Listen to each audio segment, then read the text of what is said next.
And here we are looking at Behaalotecha, which is the Sedra for this week. Vayedaber Hashem el Moshe le'amor. Hashem spoke to Moshe, saying, Daber Aaron, speak to Aaron, va'amar elav, and say to him, Behaalotecha et hanerot. When you, now literally it's when you light the lamps, as you can see in the English that they put here, when you mount the lamps, the point being that it's an odd word for just light. There are other words in Hebrew that would mean lahadlik, for example, to light. Ha'alotecha means making the light go up. So that's an intriguing thing. El mul pnei ha-menorah, towards the front of the menorah, of the lamp, that means the 7-branched candlestick, Ya'iru shivat hanerot, the 7 lights should shine. So here we're talking about the menorah, the 7-branched golden candlestick in the temple. And it's saying this interesting thing that all the 7 lights should shine towards the face of the menorah. So one way that's explained is that it's actually the middle light in the middle of the menorah, and the 3 on each side somehow point towards it. So and of course the 7th one is there at the middle already. But more of an issue here is this word Behaalotecha, when you raise up the lamps. So they've translated it here when you mount the lamps, but the more common way of understanding it is that it means lighting the lamps, but it's using an interesting word. V'yas kein Aaron, and that's what Aaron did. El mul pnei ha-menorah, towards the face of the menorah, he'ela nerotea, he made rise up the lamps, kasher tzivah Hashem et Moshe, as God had commanded Moses. V'zeh maseh ha-menorah, this is how the menorah was made. Mikshal zahav, it was beaten gold. Ad yirecha ad pircha, to its base and to the flowers, the most subtle flowers in its design. Mikshahi, the whole thing was beaten gold. Kamareh, like the vision, Asher hera Hashem et Moshe, which God had shown Moshe. Kein asa et ha-menorah. That's how he made the menorah. And then the text goes on to something else. So the focus of this discourse is about the what it's saying here about the menorah. So let's see if we can find the Maimah Nigun. 1 second.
Right.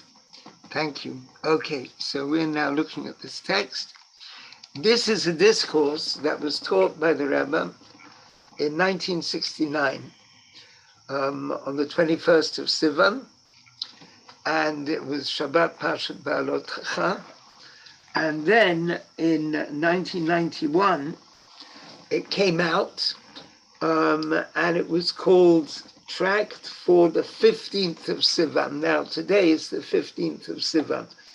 The special thing about the date, the 15th of Sivan, is it's the day that the previous Lubavitcher Rebbe, Rabbi Yosef Yitzchak, in 1927, and he was at that time struggling to keep Judaism alive in Russia, where the Bolsheviks had taken power, and the Jewish members of the Communist Party in particular were trying to stamp out Judaism, the practice of Judaism.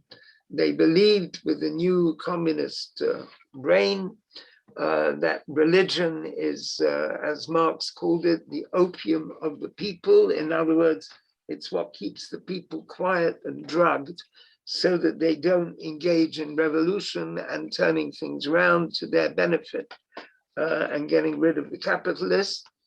And so they were very negative to religion, although, as the Lubavitcher Rebbe points out, it was completely unnecessary for socialism to be anti-religious. The good elements in socialism could easily have coexisted with religion. So that, that's another discussion. But the point was that Rabbi Yosef Yitzchak was trying to keep Judaism alive in Russia. And it was seen that in this part of Russia, in that part of Russia, people were discovered teaching children, having a mikveh, a ritual pool, and other things that were forbidden under the government. And it all went back to Rabbi Yosef Yitzchak Schneerson. And so he was arrested on the 15th of Sivan.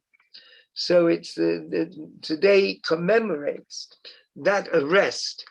And then, thank God, although he was condemned to death, thank God he was eventually set free. And the 12th of Tammuz is the day he was finally set free. And that will be in 19 days' time. So, so that's a very striking. Is that right? Not 19 days. It's 15 plus 12, 27 days, no, 29 days, something like that.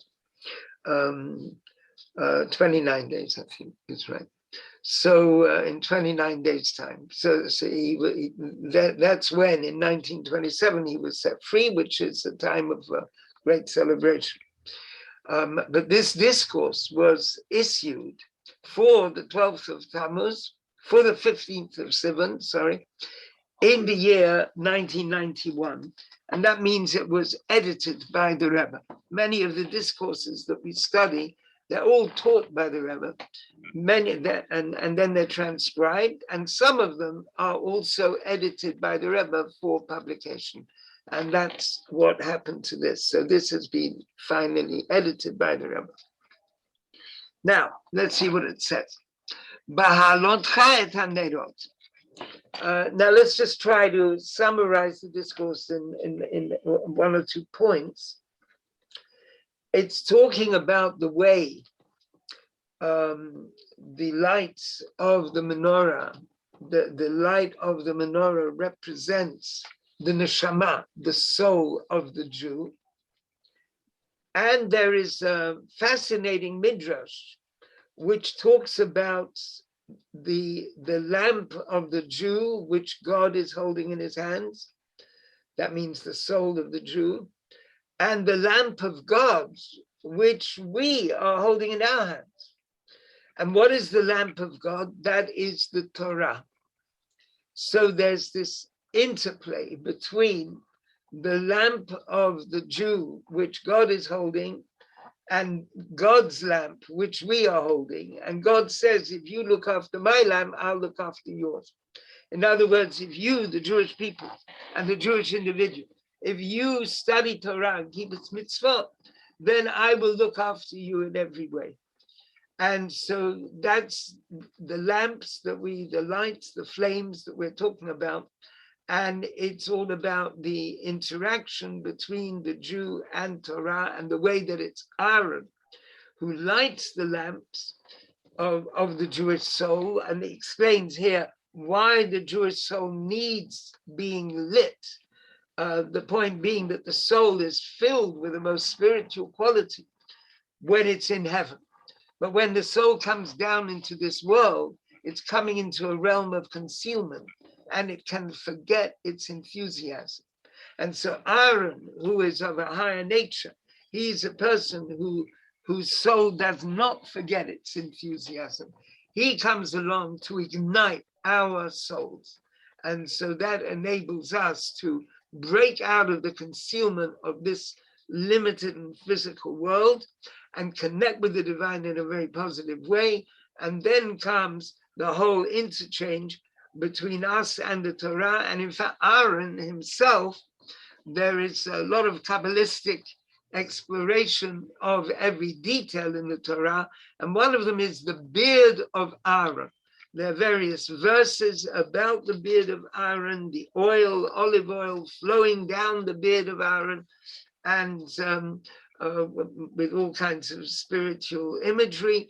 And that beard of Aaron also represents the Torah. So it's the Torah, in a sense, which rescues the soul from oblivion. The soul is here in this world, and it's in a dark realm. And it's the Torah, learning the laws of the Torah and the details of the Torah, which lifts the soul up, and the soul is then inspired. So that's basically what the discourse is about. Hi, Jeremy. Lovely seeing you. Thank you. Right. So we're here just at the beginning of the discourse.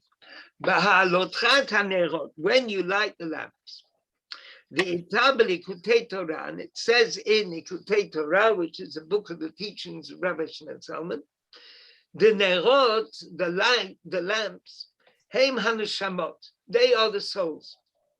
K'moshe katuv, as there's a verse, ner Hashem nishmat adam, the light of God, the light of God is the soul of a person. So that's a striking passage, and that is actually in Proverbs, in the book of Proverbs. So, and further, it is that the Zion HaNeinot and the seven lights of the menorah, Heim Zayin Sugei B'nei Yisrael Ba'avodat Hashem. They are seven different approaches by the Jewish people in their service of God. And what happens in the Likutei Torah, he lists just two of them, or at least this discourse is quoting two of them. I can't remember if more are there in the Likutei Torah. But he says there's some people who serve God with love, which flows like water. Now imagine a love which flows like water. It's a calm, steady love.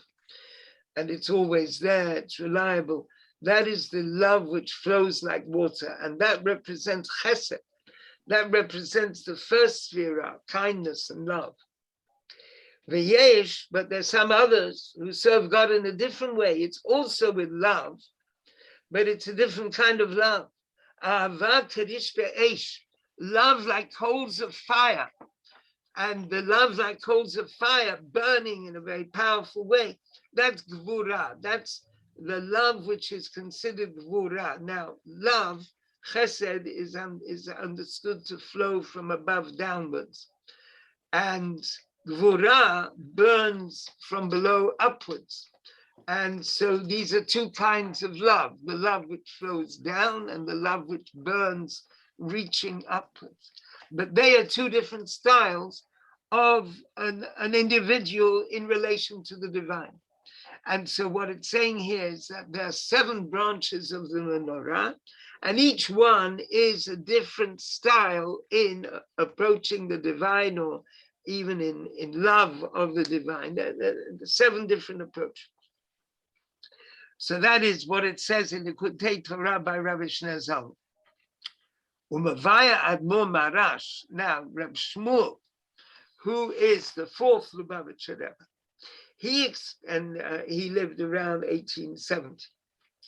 And he explains,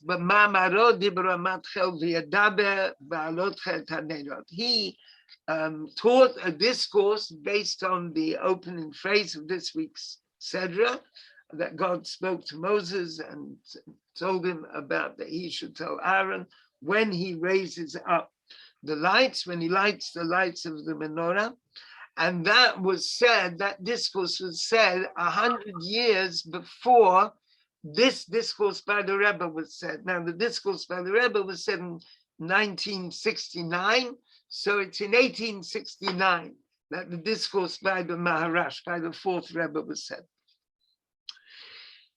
And it says there, the fact that the souls are called lamps, who commanded Rabbeinu Zal, as the sages say. Now, this is quoting a beautiful midrash. God said to Adam, my light is in your hand, and your light is in my hand.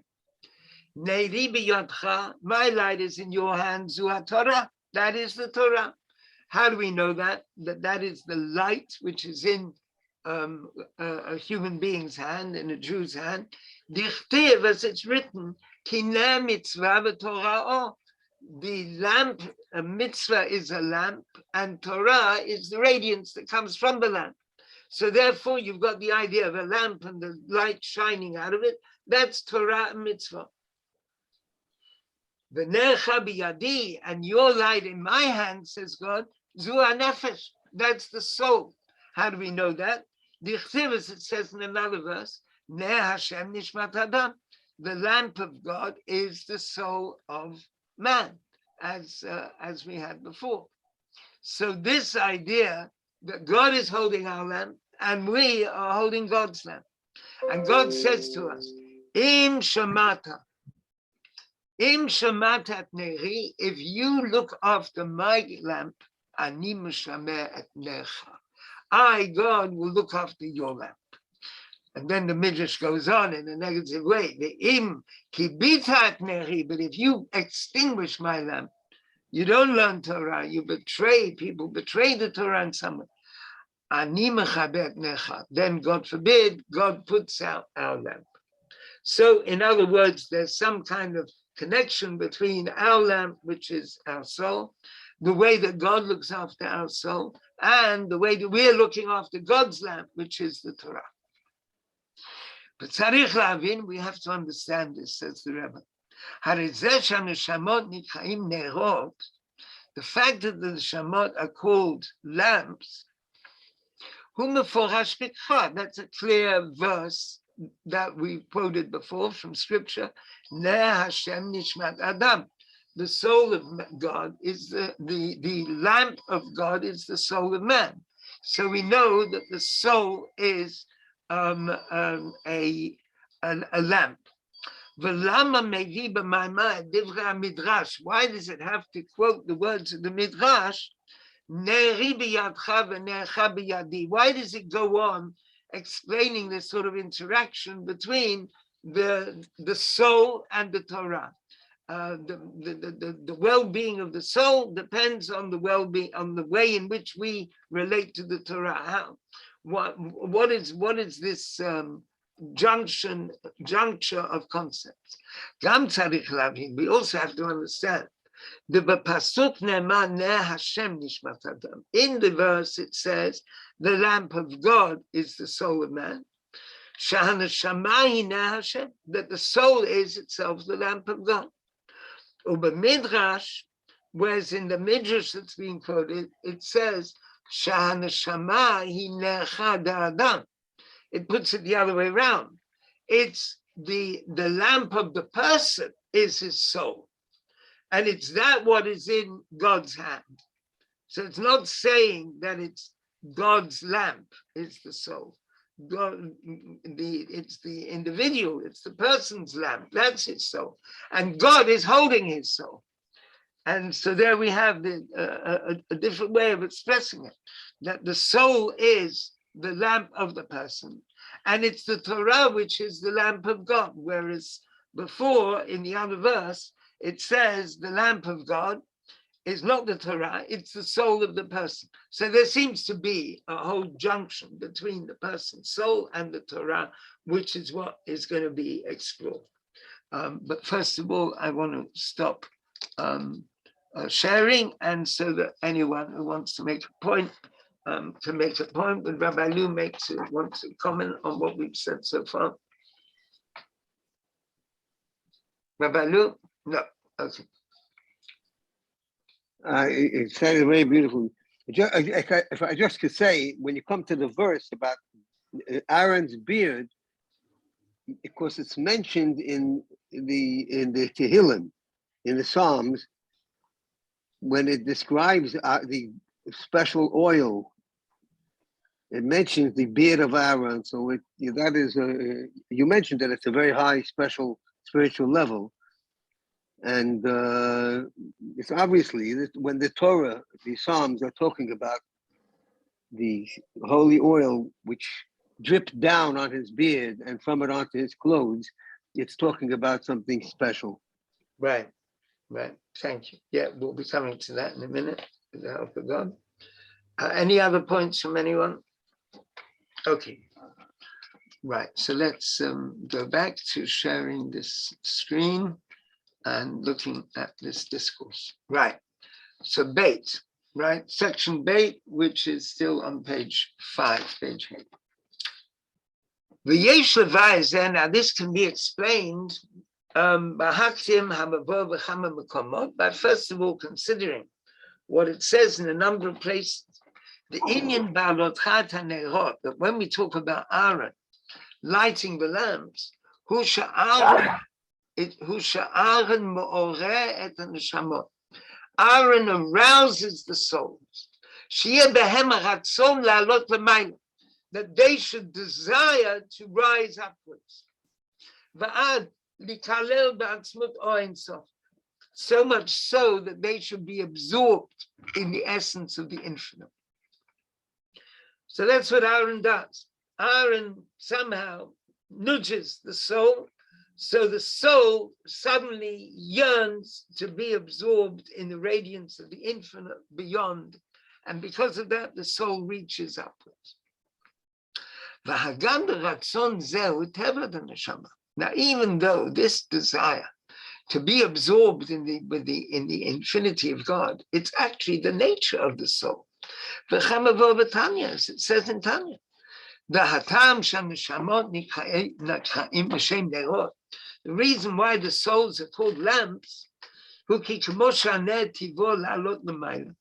just as with a physical lamp, the flame tries to reach upwards. And the way that is explained is because the flame wants to cleave to its root. And the root of the flame is biyisoda esha klali, is in the elemental fire, shetachat galgal hayereach, which is below the sphere of the moon. So if we look at this classic way of understanding the universe, we have these different spheres. There's the sphere of the moon, then there's the sphere of the sun, and there are various other spheres. And we also have the element of fire. And the element of fire, it's not a fire that one can see as fire. It's just transparent. Otherwise, when you look up at the sky, you would see fire. But this elemental fire is not flames, visible flames, but it is lower than the sphere of the moon. And it's the source of any flame on earth. And because that's the source of any flame on earth, the way that flames burn is they burn upwards. Now, of course, if you're learning chemistry in year 9, it'll say something, or year 8, it'll say something about the gases which are in the flame and which are produced by the combustion of the wick and of the oil or the candle, the substance of the candle. And that's why the flame is burning upwards, because the gases are lighter than the air around, and so it's all carrying the flame upward. But the more profound spiritual way of understanding that is that the flame is trying to reach its source, which is the sphere of fire. And it's in that sense that the flame is a very good example to understand the behavior of the soul. Kain haneshama, similarly the soul, he beteva haratzot. The nature of the soul is to seek upwards, to seek the divine, la'alot lema'ala, to rise upwards, lihikalel bimkol chutzva, and to be absorbed in its source. So if that's the nature of the soul, that souls, especially Jewish souls, the soul wants to cleave to its sacred source above. So why do you need Aaron? Why does Aaron have to be there? Mikol makom, now that's line 9. Mikol makom, nonetheless. Tzarich, you have to have Aaron. Aaron yalet hanerot hamshamot. You need Aaron to elevate, to spark off these flames and lamps of the souls. Why? Here it gives a very profound and deeply serious explanation. Because through the fact that the soul descends below, and the fact that the soul is enclosed in the body,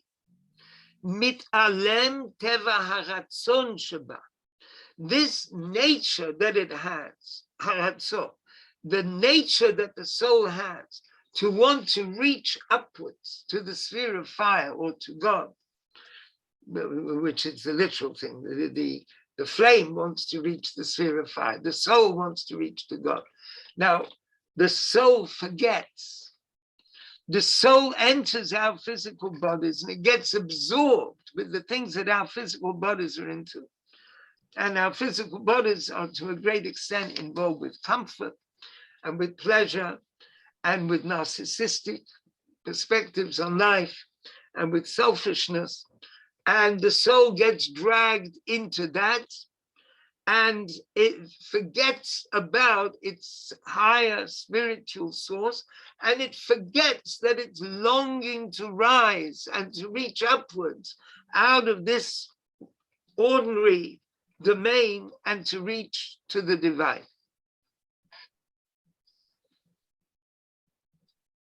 So that's, can we just stop here for a second? That's really quite a profound statement. Now, of course, you might say it doesn't apply to everyone, and the discourse goes on to say that there's some people who are not affected in this way, and they have their soul continues to yearn for the divine, even though they're here in this world.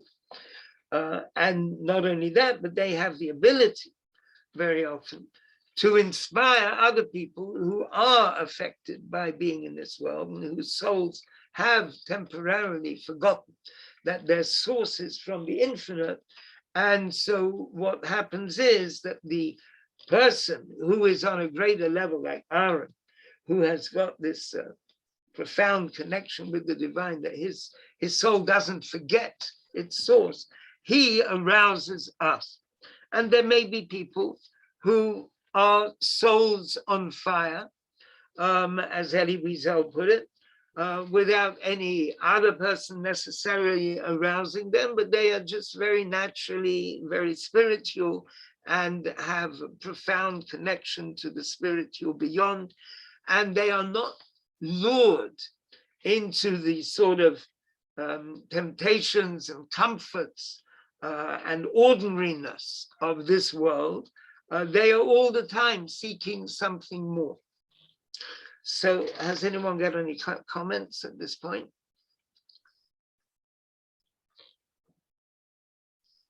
We're all okay with it, yes? Rabbi, I was just going to say, is it only comfort that could take the soul away? Could suffering do the same? That's an extremely profound question, Chesed. Rabbi Lu, did you hear this question? Rabbi Lu, can I repeat Chesed's question? She says, is it only comfort, like the pleasures of this world, that distract the soul and so it forgets about its source in God? What about suffering? Can it be that the soul endures such suffering, it forgets its sacred source? Would you like to comment on that, Rabbi Lu? Definitely. You know, obviously, when it speaks about the things of the world, there are two, well, many levels, but let's just say two levels. One level is the thing that draws you in. You become absorbed in pleasure, or you become absorbed, God forbid, in suffering. And the other one is the very fact that that is your criterion, that is your life, is about the physical, whether it's something which is comfortable or it's suffering. What they have in common is that that becomes the end for a person rather than something deeper in life.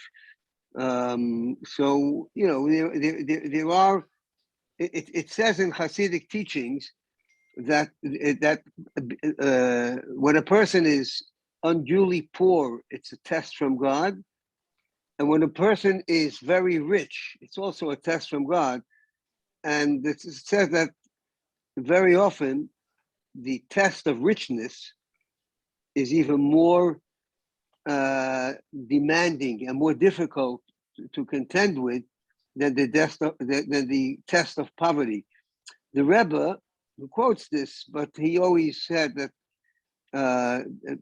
he preferred and we should pray, and we're in a generation that deserves and knows how to elevate the test of wealth, that there should be wealth so that it can be used for the right purposes. And we see that many people who lived under very trying circumstances were able to keep focused on what the deeper life was about. Whereas with comforts, very often you become so comfortable that you forget that there's anything deeper that exists, let alone care about it. Nevertheless, the Rebbe wanted that we should be in a time which is an affluent time. We're not talking about opulence. We're talking about a person having what you need, and at the same time not being satisfied, seeing that as a suffering to the extent that it stands in the way of being able to focus on revealing godliness within the world. Thank you. Thank you. Just to add another point is that there are a series of books. Some of them are in a kind of a group called the Holocaust Diaries. These are memoirs of the Holocaust by Orthodox Jews who went through the Holocaust and managed, thank God, to survive. And clearly there were people who lost all hope and all meaning in the Holocaust, but there were also people who retained a very strong sense of connection with the divine, even in that situation.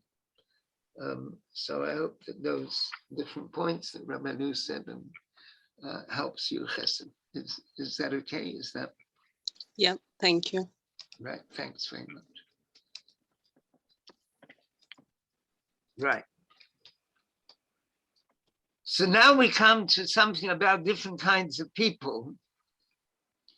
And you see, we have the four worlds. Atzilut is the higher world of emanation, and then there are the lower worlds. Now, when the souls come into this world, some of the souls are called Neshamot da'atzilut. They're called souls of the world of emanation. And there are other souls, the Bria, Yetzira, Asiyah, they come from the 4 lower worlds described by the Kabbalah. And the point is that the souls of Atzilut, even when they come down below, they have got a revealed sense that they are yearning for godliness beyond the world. And so they are then, whereas the other souls, they are enclosed in the body and they just forget. And they follow the body and the aspects of this physical world, which you could say whether fair or foul, whether it's good things that are happening and they're absorbed in that, or whether it's, God forbid, bad things that are happening and they're absorbed in that. And so therefore, the service, that's line 23, the service of Aaron is to awaken and to reveal the power, the natural power of yearning for God and of ascending towards God, that there is in every soul, including the souls from the lower worlds. And that's what it means, that he lifts up the lamps. So he lights the lamps of the souls. He makes the lights of the soul burn upwards, reach upwards for God. And that quality of longing for God, which is really hidden in every soul, that should be revealed. Now, it explains in Hasidic teachings that the reason why the ascent of the lamps, which means revealing the power and the desire to ascend to the divine, the reason why this happens through Aaron is because what Aaron says about Aaron, this verse that Rabbi Luke quoted before from Psalms, Kashemen hatov al harosh, like the good oil on the head of a person, yored al hazakan, and it's pouring down the beard, Zakan Aaron, the beard of Aaron, sheyored al pi midotav, and it goes down lower. Now, we might find it a very difficult experience to have oil pouring down our heads and through our beard. But we must remember that in the Tanakh, in the Bible, there is a lot of instances of anointing people with oil. So being anointed with oil, which means having oil put on one's forehead, or that is something which is seen as a very spiritual thing. And so this verse talking about the oil, which is also significant, sacred oil pouring down, that's something which, like the image, is something which within the context of scripture makes sense and is a beautiful image, right? So we sometimes have to adjust our aesthetics. You know, most people, if you say they're going to have a pot of oil poured on their head, you know, they'll go somewhere else. But here it means something spiritual. The Inyan Zakan Aaron, and the meaning of the Beard of Arya, who Hilchot HaTorah, is the laws, the actual rules of the Torah. You see, there are many dimensions of Torah, and one of it is the actual rules. Do this and don't do that. This is how you keep Shabbat. You're supposed to light candles at the beginning of Shabbat, make Kiddush. You mustn't do this, you mustn't do that. So all these rules, yes, laws, which are called halakha. Now, the word halakha actually means how you go, how you move, how you walk, because that's how one walks in Jewish life, through keeping these rules. Va'al yedei Torah, through Torah, which is Torah or, there's a famous phrase, Torah is light, and there's a whole discussion in the Talmud about that, mitgaleh u'meir, there's revealed and there shines Teva ha'aliyah neshama, the nature of ascent, which is in the soul. Sheyesh lo gam b'yiridata lemata, which is there within the soul, even when the soul has come down into this world, and the soul is here enclosed in a body. Nonetheless, it's got this hidden desire to ascend, but it's hidden. The desire is hidden. And when you have this interaction between the soul and the Torah, then what is hidden becomes revealed. Behaalotecha et hanerot. And then it is that Aaron is lighting the lamps. And the concept is that it's the Torah which is figuratively represented by Aaron, by the beard of Aaron. That is what is lighting the lamp. So when a Jew starts learning Torah, it has a bit of an effect on their soul and enabling them to feel their desire for the holy and the spiritual. Now, for now, according to this, we can explain why it is that the Hasidic leaders and teachers before the Rebbe put together the Midrash. They quote this Midrash: Im shamata et neri, if you, a human being, guard my lamp, says God, ani meshamer et necha, I, God, will guard your lamp. And how that relates to this Behaalotecha et hanerot, to this raising up the lights of the Sedra this week.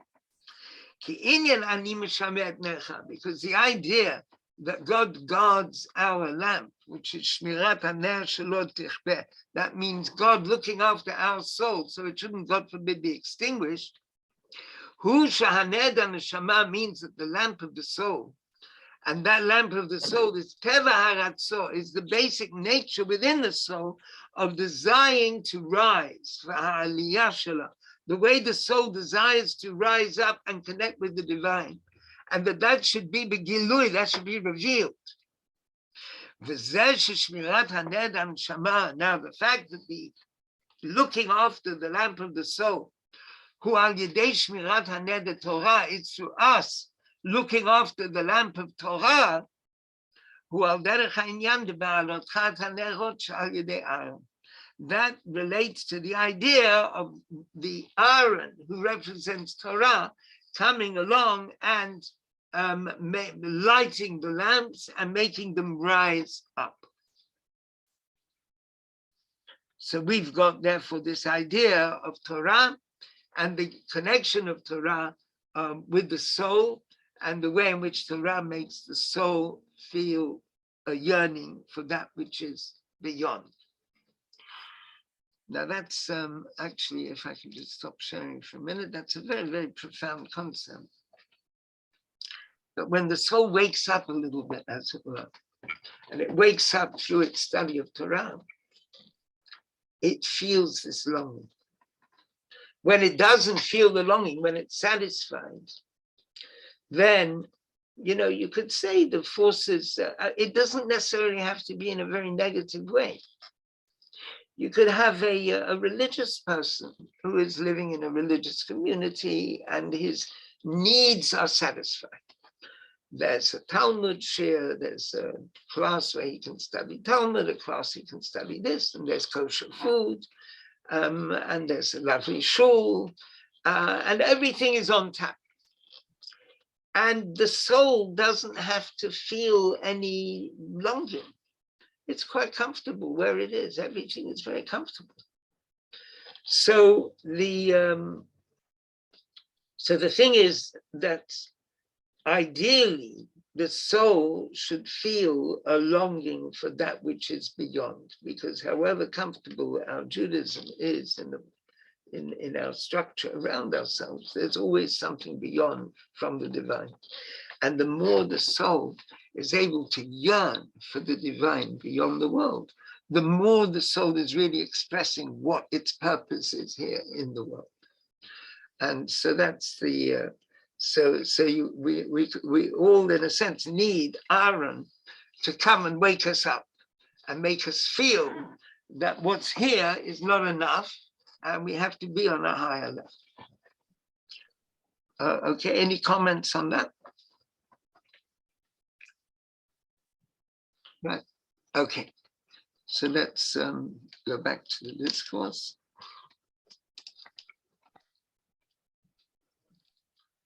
Now, section Gimel, which is on page Zayin. Now the discourse by the Rebbe Shmuel, by the fourth Rebbe, continues. The tzarich la'avim, we have to understand. If you take care of God's lamp, the Torah, God will look after our lamp. How do they connect together? The fact that God is looking after our lives and the fact that we are learning Torah. Look, learning Torah is a good thing, but why is there this connection between them?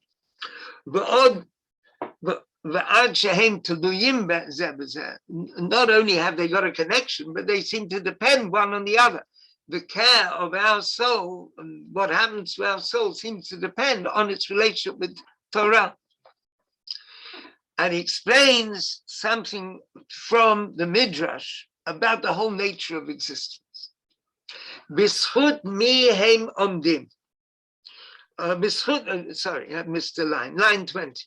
B'schut mi nivru ele toldot hashamayim ba'aretz. We have a verse in the Torah. These are the generations of heaven and earth. How, by whose merit do those heaven and earth, do they stand? By whose merit were they created, and by whose merit do they continue to exist? And the Midrash gives an answer. B'schut eile shemot b'nei Yisrael. The merit is by the names of the Jewish people, the children of Israel. And the Jewish people, by what merit do they exist? They exist, b'schut, this is line 23, by the merit of Eile ha'edut v'achukim b'mishpatim. They exist because of the statutes and the laws and the testimonies. In other words, the different kinds of teaching of Torah, different kinds of halakha. There are halachot, which are statutes, like not to eat milk and meat together. There are laws which are considered testimonies, like the festival of Pesach, which testifies to our going out of Egypt. And there are laws which are sort of rational laws, like do not steal and do not murder. So those are all the different kinds of laws. That's a way of describing the different kinds of laws. All of them come from God. But by the fact, so the Midrash is saying, by the fact that the Jewish people have the connection with these laws, the laws of the Torah, that's how the Jewish people exist. And by the fact of the Jewish people existing, that's how heaven and earth exist. Because, as it says in 924, a common concept which is seen in these sages, the teachings of the sages, that the purpose of the creation of the world is for the sake of the Jewish people keeping the Torah. And the wholeness of the Jewish people is through Torah. And through the fact that the Jewish people keep the 613 mitzvot, they rise up to a higher level than the way they were in themselves before. So the Jew has an exalted thing in him or her, but by keeping Torah, that person rises higher and has a positive effect on the whole of existence. And that's what it means that the soul descends below and is enclosed in the physical body, because it comes down into the physical world to keep Torah mitzvot. It can't keep Torah mitzvot on a higher spiritual level. We have to be here in a physical world, because through keeping Torah mitzvot, the soul ascends higher than it was before it came down into the world. So in other words, by coming down into the world and then keeping the Torah in a physical body, the soul in fact achieves something it couldn't achieve when it was in the spiritual realm beyond. And that's what it means when God says, if you guard my lamp, I will look after your lamp. Because the looking after the lamp of the soul is through looking after the lamp of the Torah.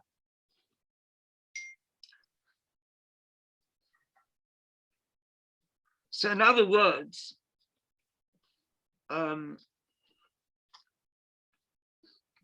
think we'll stop sharing for a moment.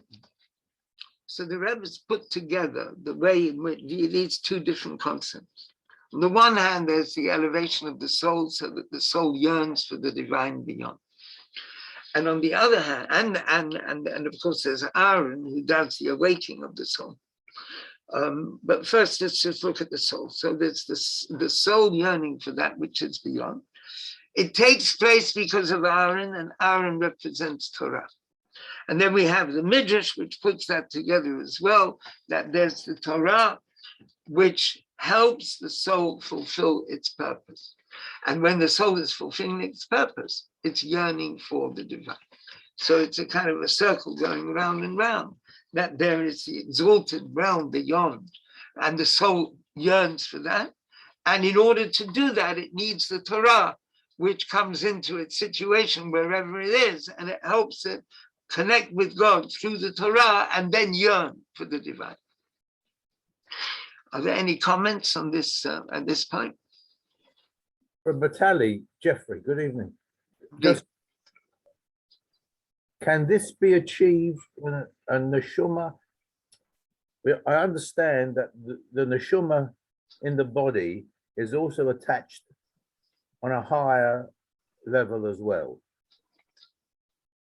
Is that correct? Well, in other words, the soul is always got a connection with the aspects of the soul which are beyond the body. Right. But can this, what we're discussing now, can this be achieved by a neshama in Oibn? Once the soul has left the body, can this be achieved in the heavenly spheres? There's a very big difference for the soul being in the heavenly spheres and being here in this world. And it's in this world, it's the Torah of this world, which has more power, seemingly, in a striking way than in upper realms. There was a case when in the heavenly realms, they needed a decision of Torah. And they turned to someone who was in this world, because it's the person in this world who's got the power to learn Torah, to make decisions in Torah. So the soul in that sense, the higher levels of the soul are dependent on the lower level of the soul. And that lower level of the soul is in this world, and its dedication to Torah helps it connect above as well. I think that answers the point you were making. Rabbi Lou? Yeah, can I just add a little point? The soul was for earthly existence. Soul was for countless years in heaven. Right. Then it comes here, and what the Maimon is saying, as I understand it, that through mitzvos and the Torah on this world, the soul goes back up, not only where it was, but to higher than it was. Not only, but not only higher than it was, but to a realm, a completely different kind of realm in the essence of God that it could not reach before, or it cannot achieve afterwards. And it's because life on this world is an opportunity to connect the most spiritual and the most godly with the physical world. And that the neshama doesn't have when it's getting its heavenly reward, it's all spiritual. The idea of taking this world and using it and not allowing it to distract us from our goal, which is to elevate the physical world to God, that in itself leads the soul to a place where it was higher, even higher than before it descended. Thank you. Thank you, Rebbe Tali. Thank you, Rebbe. Thank you very much. Right. Okay, so let's go back inside.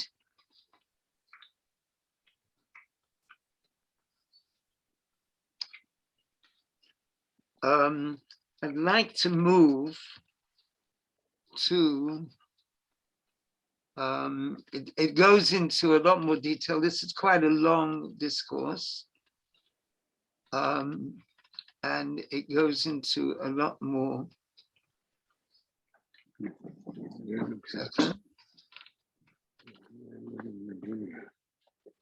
Right. Now,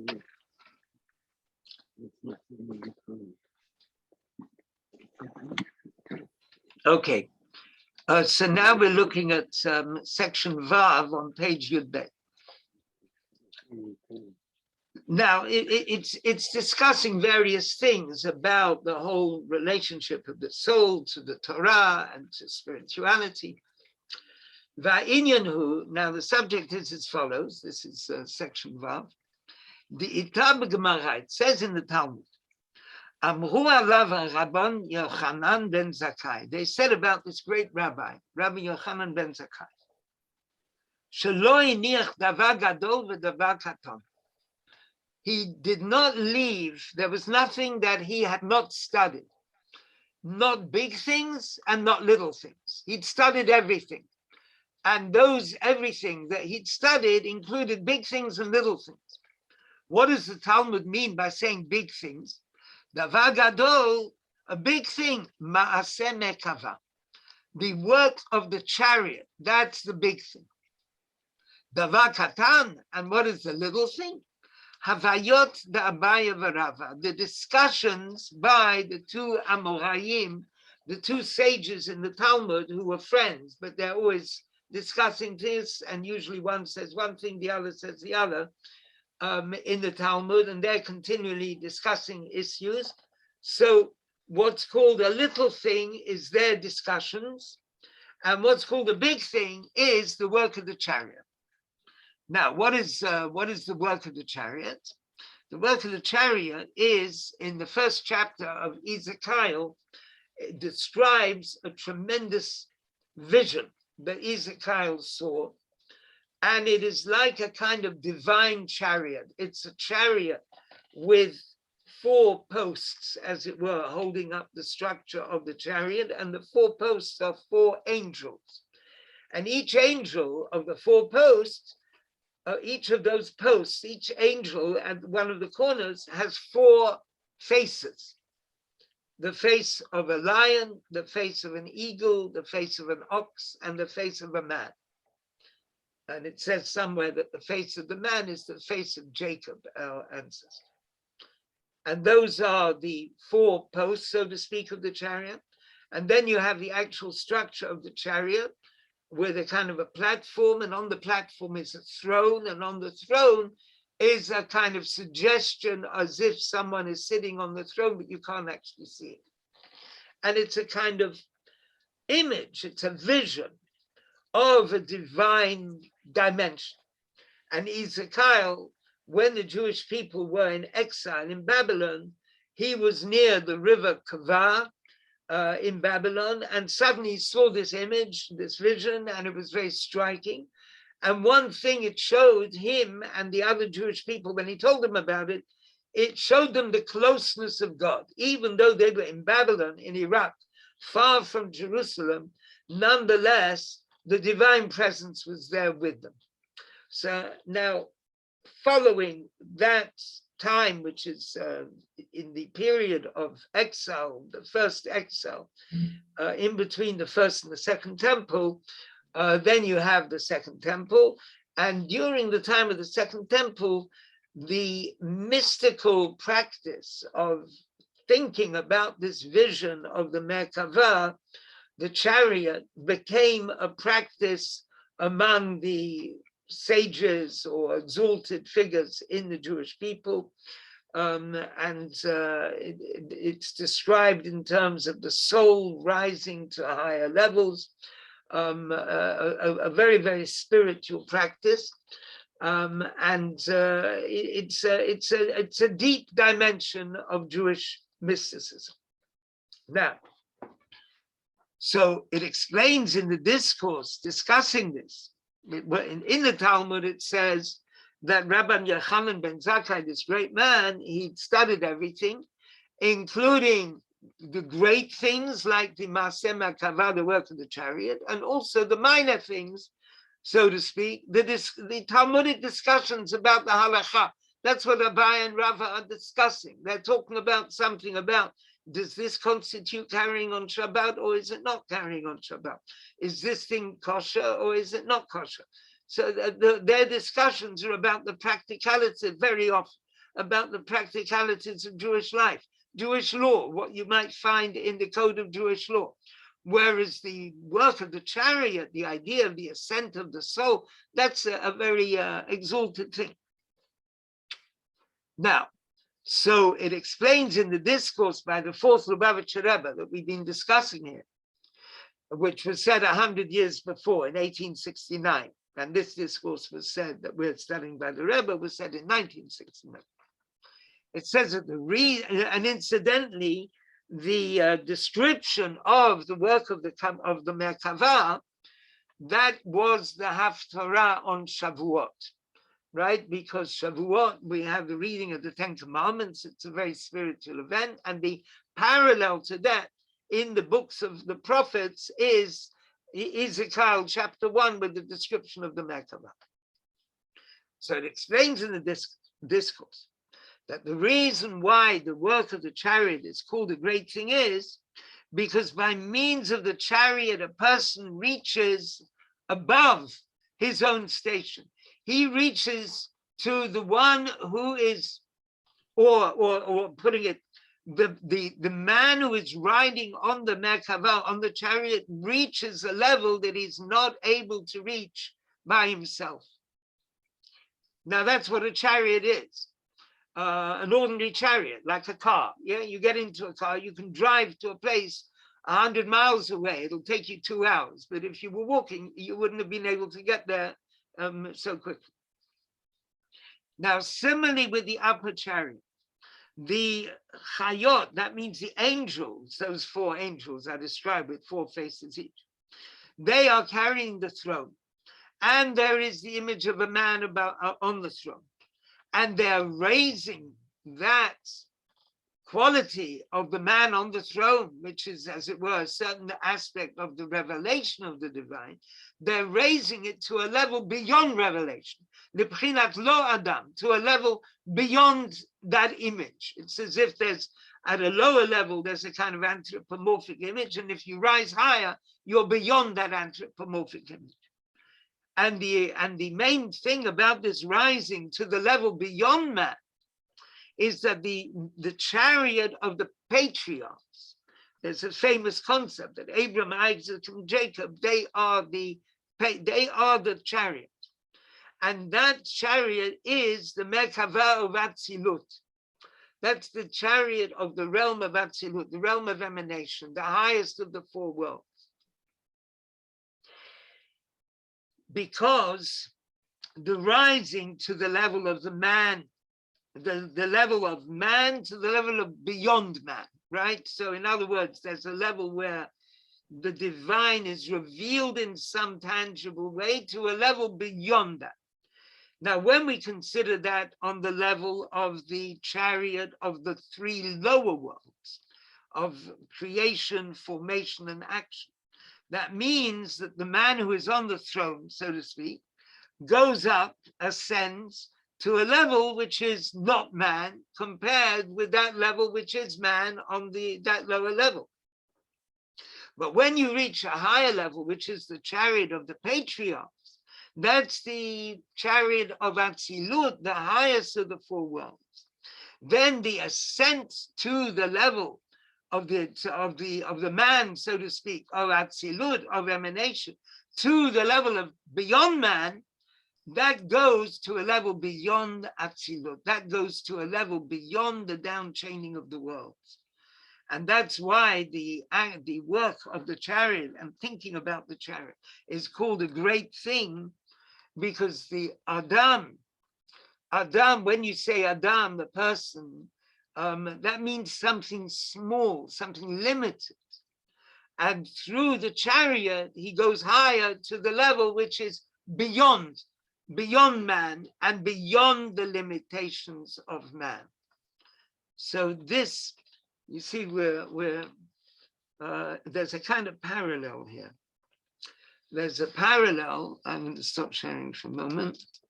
There's a parallel that we've been talking about the soul coming down into the body, the physical body, and in the physical body, the soul gets limited in all kinds of ways, and the soul is sort of stuck, and it can't think about upper things. And then comes the inspiration that comes through Torah, through Aaron, the beard of Aaron, Torah, the laws of Torah. And that exalts the soul. So it goes beyond the limitations of the body and it reaches to the divine beyond.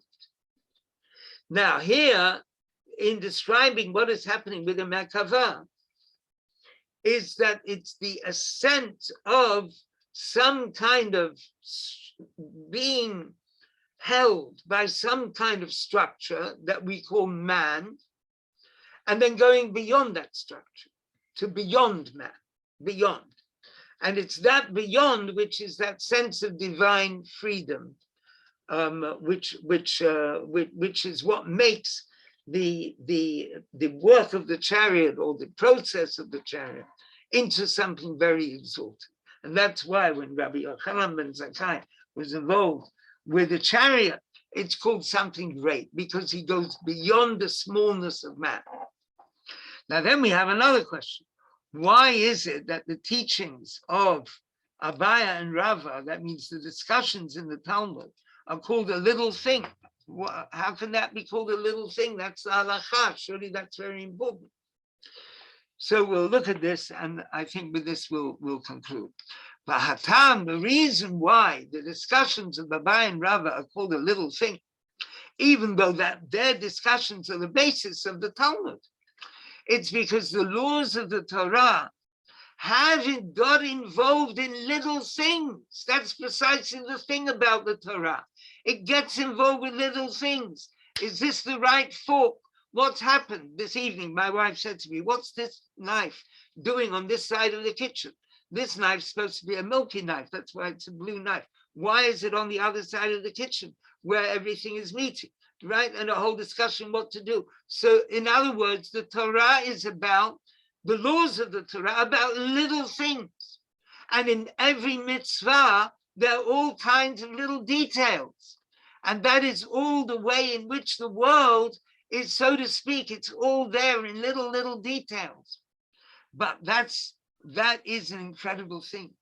Because what happens when Abba and Rava discuss these little details, they're talking about the way the divine will, which is infinite, expresses itself in these little details. And that's an absolutely incredible thing. And there's but it's a very positive thing.